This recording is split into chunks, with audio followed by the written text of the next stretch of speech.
Hi everyone. In this video we are going to cover Classical School of Criminology.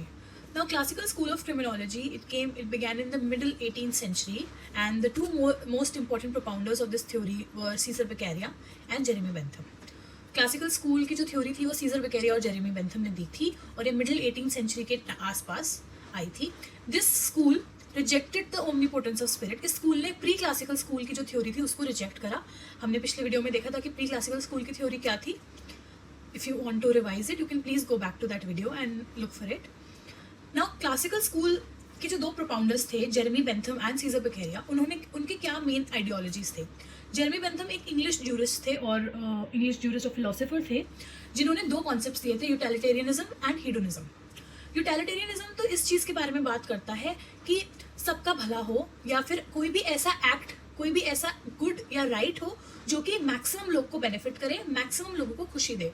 So the act, I'll just read it out. The actions that are right or good, they must benefit most people and promote happiness among most people. और दूसरा concept जो उन्होंने बोला था वो hedonism का concept था, जो कि था pleasure versus the pain concept. इस कॉन्सेप्ट का मतलब ये हुआ कि एक मैन कोई भी एक्शन करता है तो उसके कॉन्सिक्वेंसेस वो वे करता है. वो ये वे करता है कि उसको कितनी वो खुशी दे रहा है और कितना उस एक्शन को करने के बाद उसको पेन या फिर सफरेंस होगी या वो सफ़र करेगा. तो हीडोनिज्म का कॉन्सेप्ट ये कहता है कि मैन जो है वो मैक्सिमम टाइम पेन अवॉइड करने की कोशिश करता है और प्लेजर सीक करने की कोशिश करता है. So these two concepts, that utilitarianism and hedonism, was given by Jeremy Bentham. And Cesare Beccaria, he gave the concept of free will. Cesare Beccaria was an Italian philosopher and politician who gave the concept of free will. अब Cesare Beccaria ने एक free will का concept दिया. Free will का concept ये कहता है कि मैन कोई भी एक्ट करता है वो अपनी खुद की मर्जी से करता है, उसकी खुद की इच्छा की वजह से वो एक्ट करता है. सो now both these propounders gave these theories and which formulated the classical school of criminology. Now there are main few tenets of the classical school. Let's see what are those tenets. First is free will, that individual can control his conduct by exercising his power of free mind. So basically free will का concept ये कहता है कि individual अपने actions को control कर सकता है through his will and through his power of mind.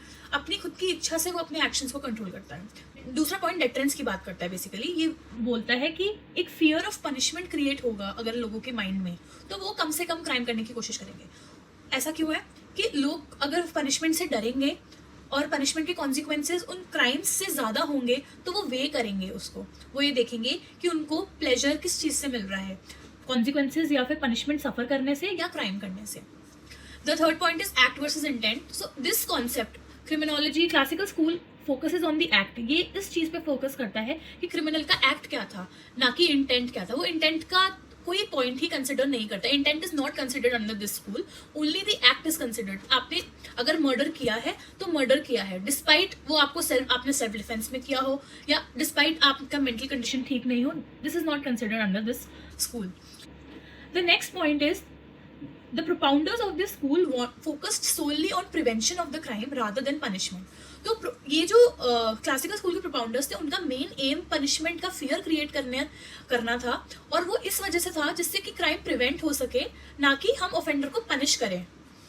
The next one is very important. This school, classical school, underlined the need for criminal justice system, a well-defined criminal justice system. का जो need या फिर जो promotion हुआ वो इस school के अंदर हुआ, यहाँ से start हुआ the need for criminal justice system.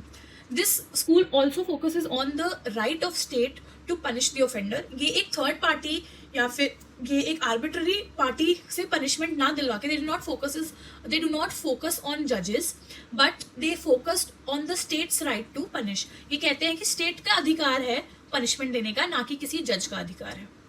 And the last one is, जो भी पनिशमेंट अवॉर्ड किया जाएगा टू द ऑफेंडर, वो विक्टिम के जो क्या कहते हैं, विक्टिम की जो सफरेंस है उससे ज़्यादा ही दिया जाएगा. The punishment has to be greater than the sufferance of victim.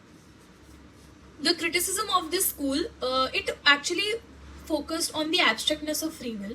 इस स्कूल में फ्री विल का कॉन्सेप्ट इतना ज़्यादा प्रमोट किया कि उसने mental condition of the offender को तो ध्यान में ही नहीं रखा. इस स्कूल ये बोलता है कि सब जो भी पर्सन क्राइम कर रहा है वो अपनी खुद की मर्जी से कर रहा है, लेकिन स्टेट ऑफ माइंड का कोई भी कंसिडरेशन है ही नहीं इस स्कूल के अंदर.